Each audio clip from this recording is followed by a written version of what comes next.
श्री शिवाय नमस्तुभ्यम। हर हर महादेव। इस चैनल पर पूज्य गुरुदेव पंडित प्रदीप जी मिश्रा के उपायों को आप तक सरल भाषा में पहुंचाया जाता है। तो आप सभी जानते हैं शीतल सप्तमी शीतल अष्टमी का पावन दिन 1 अप्रैल और 2 अप्रैल को पड़ रहा है। तो आप पूजन 1 अप्रैल को भी कर सकते हैं और 2 को भी। यदि आप सप्तमी की पूजन करना चाहते हैं तो 1 अप्रैल को है, अष्टमी पर करना चाहते हैं तो 2 अप्रैल को है। तो आप कभी भी कर सकते हैं। इसमें गुरुजी ने कुछ खास नियम बताए हैं। आप पूजन करने जाते हैं, यदि पूजन करने जाएं तो इसमें बासी भोग अर्थात बासी खाना का पूजन होता है, अर्थात इसे बसोड़ा कहते हैं।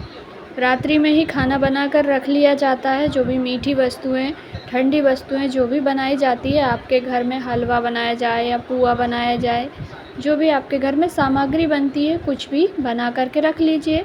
रात्रि को ही आपको उसको जूठा नहीं करना है। आपने जो खाना शाम को बनाया है आपके लिए खाने के लिए वह अलग है।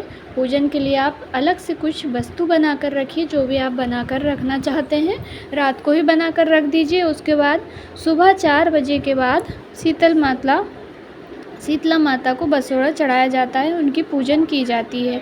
तो सुबह टाइम में ही पूजन करनी है। गुरुजी कहते हैं यह नहीं कि आप दोपहर में सुबह बना लिया, आपने ठंडा कर लिया, उसके बाद पूजन कर ली, ऐसा नहीं है। आपको बना के पहले ही रखना है, उसके पश्चात आपको सुबह पूजा करनी है बासी खाना से। और सुबह शीतल समय में अर्थात ठंडे समय में, जब तक ठंडा ठंडा रहे, 7, 8, 9 बजे तक ठंडा मौसम रहे, तब तक आपको पूजन कर लेनी है। वैसे तो यह नियम 7 बजे तक का ही है, पर समय नहीं मिल पाता है तो आप 10 बजे से पहले जब तक मौसम ठंडा रहता है तब तक पूजन कर लें। और इस पूजन में आपको दीपक नहीं प्रज्वलित करना है, ना ही अगरबत्ती लगानी है।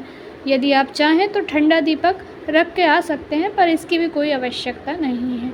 आप वैसे ही बिगर अगरबत्ती दीपक के जो सामग्री है आपके पास मिष्ठान वह समर्पित करके आ सकते हैं। और यदि आप बसोड़ा नहीं चढ़ाते हैं, शीतला माता की पूजन नहीं करते हैं, तो ऐसे में गुरुजी कहते हैं आपको एक उपाय अवश्य ही सभी लोगों को करना चाहिए।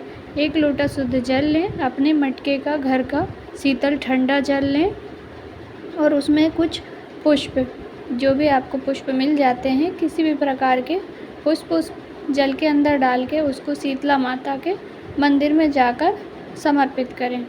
बस इतना ही करना है। इससे रोग दोष संकट दूर होंगे। गुरुजी कहते हैं यदि इस पूजन में माताएं बहनें गलती कर देती हैं, अर्थात दीपक या अगरबत्ती जला देती हैं या गर्म खाने का भोग लगा देती हैं माता को, तो उनके घर से बीमारियां दूर नहीं होती हैं। कोई ना कोई बीमार होता ही रहता है। कभी बच्चे बीमार हो जाते हैं, कभी बड़े बीमार हो जाते हैं।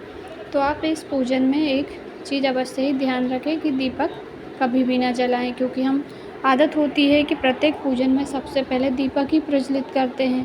तो आप इस पूजन में दीपक को स्किप कर दीजिए, बिल्कुल हटा दीजिए कि हमें शीतला माता की पूजन में दीपक का इस्तेमाल बिल्कुल भी नहीं करना है। दूसरा है, आप इस पूजन में दही और चावल का भोग माता रानी को लगा सकते हैं। यह ठंडी वस्तुएं होती हैं और शीतला माता को ठंडी ही चीज़ें पसंद है। और आप भी ठंडे पानी से ही स्नान करके ही पूजन करने जाएं। गर्म पानी से इस दिन स्नान भी नहीं किया जाता है।